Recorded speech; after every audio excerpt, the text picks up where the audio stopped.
ఉన్నప్పుడు ఈ ట్రైన్ ఎందుకు నిలబడ్డదని ఒక విచారం వస్తుంది.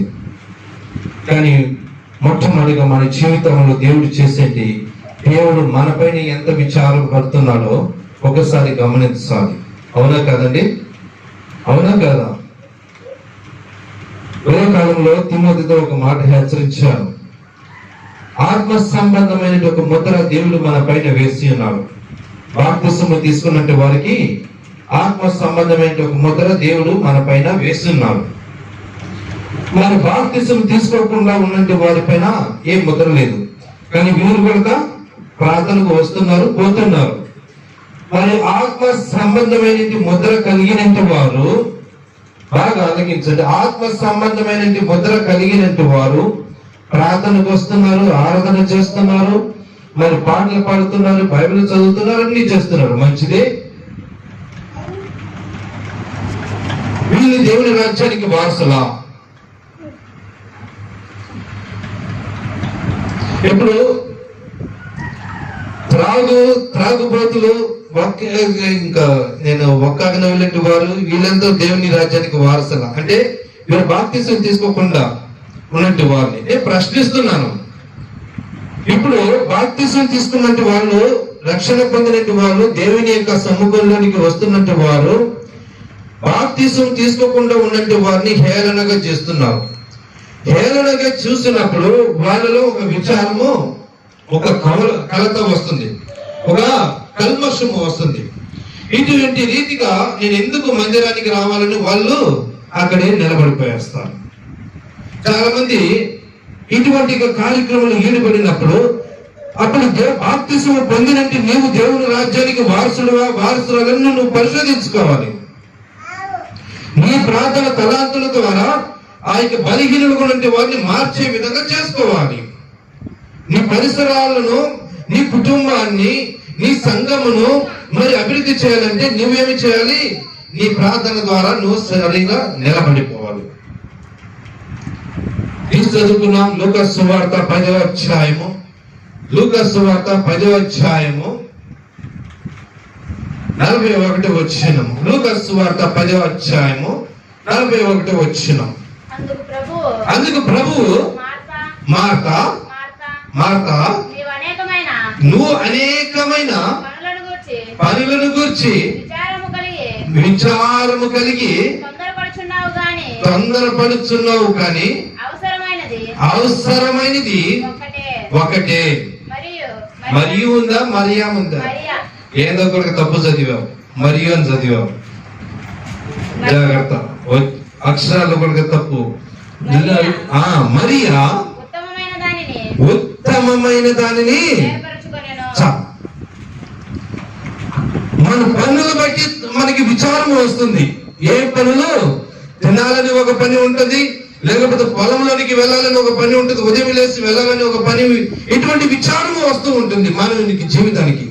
ఈ విచారము వలన ఏమవుతుందంటే, ఇంకా దినదినము మనం ప్రార్థన చేయలేక, ప్రార్థించలేక, మందిరానికి వెళ్ళలేక, దేవుని సన్నిధిని ఆస్వాదించలేక వెనకబడిపోతున్నాం. మత్తయి సువార్త 6వ అధ్యాయము 25వ వచనంలో అక్కడ దేవుని యొక్క మాట స్పష్టంగా చెప్తున్నది. అక్కడ చెప్తున్నది చూడండి. మాట పనులను బట్టి మరి ఏం చేస్తున్నది? విచారణ కలిగి ఉన్నది. మరియ అయితే ఉత్తమమైన దాన్ని ఎన్నుకున్నది. మరియ ఉత్తమమైన దాన్ని ఏమి ఎన్నుకున్నది అంటే, దేవుని యొక్క పాదాల దగ్గర కూర్చొని దేవుని యొక్క మాటలు వినుటకు ఇష్టపడుతున్నది. మరి మార్త ఏం చేస్తుంది? కట్టెలు ఎత్తుకొని రావడము, లేకపోతే అన్నము వడ్డించడము, అన్నము చేయడము, ఈ వీటిపైన ఉంటారు. వీటిపైన ఉన్నది.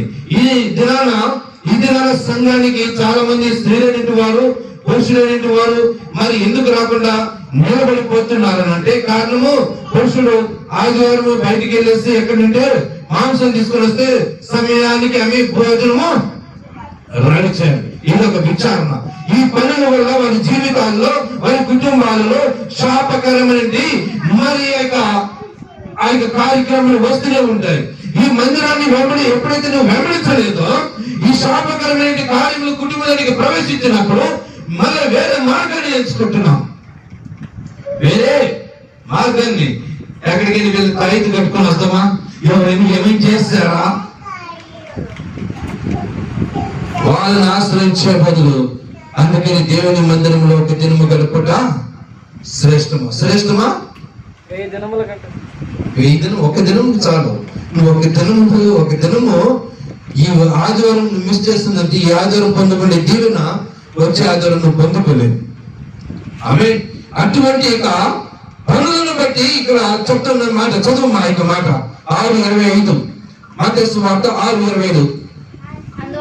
అందువలన నేను మీతో చెప్పున్నదేమనగా ఏమి తిందుమో ఏమి త్రాగుదుమో అని మీ ప్రాణమును గూర్చైనను ఏమి ధరించుకుందుమో అని మీ దేహమును గూర్చైనను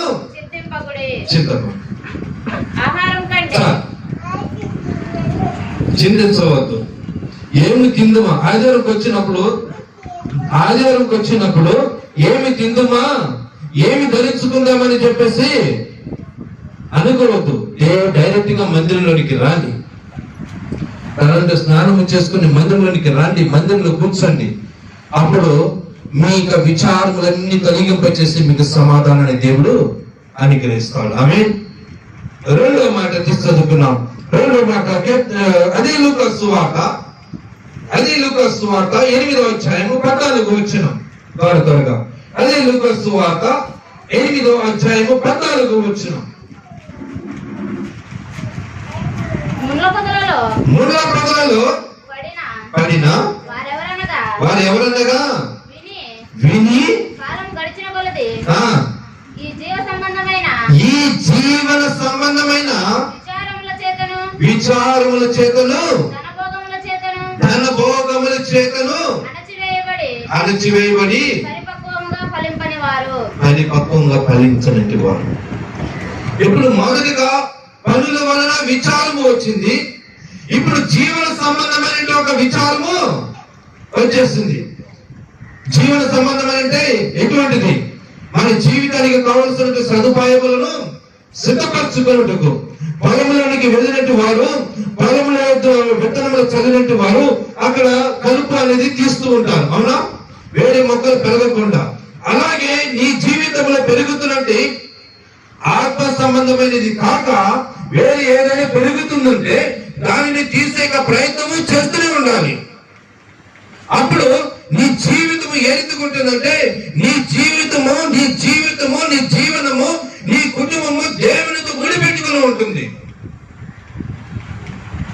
అప్పుడు దేవునితో ముడిపెట్టుకుని ఉన్నప్పుడు దేవుడు ఒక కంచె మన చుట్టూ వేస్తాడు. ఏమని, ఎటువంటి కంచె వేస్తాడు? ఎఫెసీ పత్రిక 1వ అధ్యాయం 14వ వచనంలో చదవండి త్వరగా. ఎఫెసీ పత్రిక 1వ అధ్యాయం 14. అప్పుడు నీ జీవన సంబంధమైన ప్రతి దానిని దేవుడు గుడిపెట్టేసి దేవునికి కాపుదల ఉంచుకొని ఆయన ప్రతి క్షణం ఏం చేస్తాడంటే నీ కుటుంబాన్ని, నిన్ను, నీ పిల్లలను, మరి నీ తరము వారందరినీ కూడా దేవుడు కాపాడుతుంటాడు. నీ జీవితానికి కావాల్సినటువంటి ప్రతి అవసరతను దేవుడు తీరుస్తూనే ఉంటాడు. ఇది జీవన సంబంధమైన విచారం. అందుకని మనం మందిరానికి వచ్చినప్పుడు విచారపడకూడదు. మన విశ్వాసము కొన్నప్పుడు విచారము కలిగి జీవించకూడదు.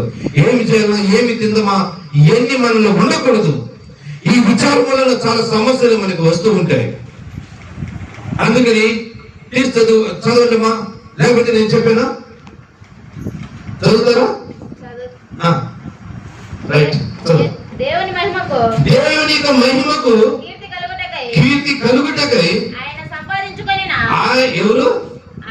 ఆయన ఎవరు? సొలొమోన్ రాజా? లేకపోతే చెన్నై పాస్టర్ మోసెస్ గారా? లేకపోతే తిమోతి గారా? ఎవరు సంపాదించుకునండి? తండ్రి అయిన దేవుడు ఆయన యేసుక్రీస్తు తన స్వరక్తం ఇచ్చి సంపాదించుకున్నాడు దేవుడు. ఇప్పుడు ఏం కదా చదువుమా. ప్రజలకు విమోచనము కలుగు నిమిత్తము ఈ ఆత్మ మన స్వాస్థ్యమునకు చప్పట్లు కొడతామా? నువ్వు లోకములో పడిపోకుండా, శోధనలో పడిపోకుండా, వ్యాధుల్లో పడిపోకుండా, సమస్యల్లో పడిపోకుండా దేవుని ఆత్మ నీ జీవన సంబంధమైన నీ జీవితానికి సంబంధించిన ప్రతిదీ దేవుడు సమకూర్చుటకు నీ చుట్టూ సెక్యూరిటీగా ఉన్నాడంట. ఆమె ఎంత ఆశ్చర్యకరమైన దేవుడు. జీవన సంబంధం, మొదటిగా పనుల నిమిత్తమై విచారణ, రెండోది జీవన సంబంధమైన విచారణ. ఇంకొక మాట చదువుకున్నాం అదే మత్తయి సువార్త 13వ అధ్యాయము 22వ వచనం.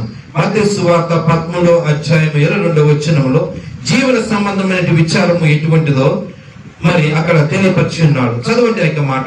మత్తయి సువార్త 13వ అధ్యాయము 22వ వచనం.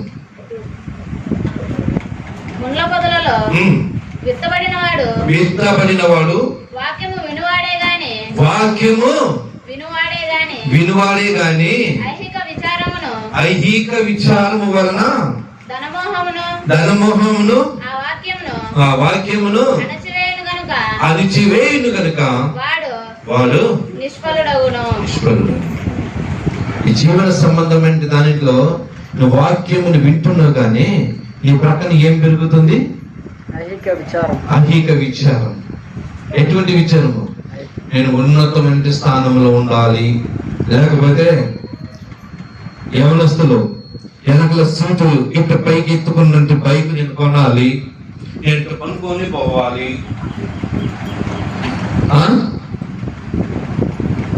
వాడి జీవితానికి సంబంధించినట్టు వాడు ప్లాన్ వేసుకుని ఉంటాడు. ఎంత ఘోరమైన విచారం.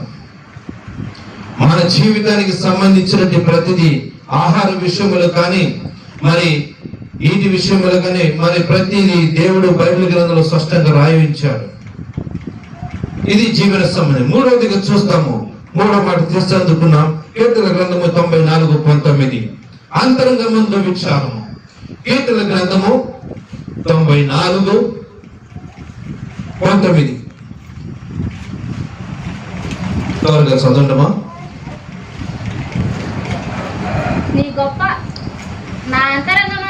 నా అంతరంగమందు విచారములు హెచ్చుగా నీ గొప్ప ఆదరణ నా ప్రాణమునకు నెమ్మది. ఇప్పుడు అంతరంగంలో ఒక విచారం వచ్చేస్తుంది. అంతరంగంలో ఏదో అయ్యగారు చెప్పారు, భయము వలన ఏమొస్తుందంటే మనుషునికి ఉరి వస్తుంది. ఇప్పుడు అంతరంగంలో ఒక విచారం వచ్చేస్తుంది. లేకపోతే కుమారుడికి పెళ్లి చేయాలని చెప్పేసి డబ్బులు దొరకలేదు అని చెప్పేసి ఒక విచారము. ఇటువంటి అనేకమైన విచారములు ఏమవుతున్నాయంటే మానవునికి జీవితాన్ని, శరీరాన్ని నాశనము చేస్తూ ఉంటాయి. యెషయా గ్రంథము 66వ అధ్యాయము 13వ వచనము చదవండి మా యొక్క మాట. యెషయా గ్రంథము 66:13.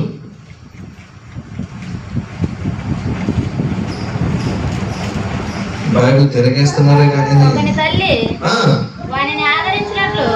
నేను ఆదరించినట్లు నేను మిమ్మను ఆదరించదు. నేను ఈ మాటలు నోటితోనే మీకు చెప్పాలనుకున్నాను, కానీ మీరు తీసి చదివితేనే మీకు స్పష్టంగా అర్థమైంది. అప్పుడు నేను చెప్పిన మాటకి కరెక్ట్గా అక్కడ ఉంటుంది.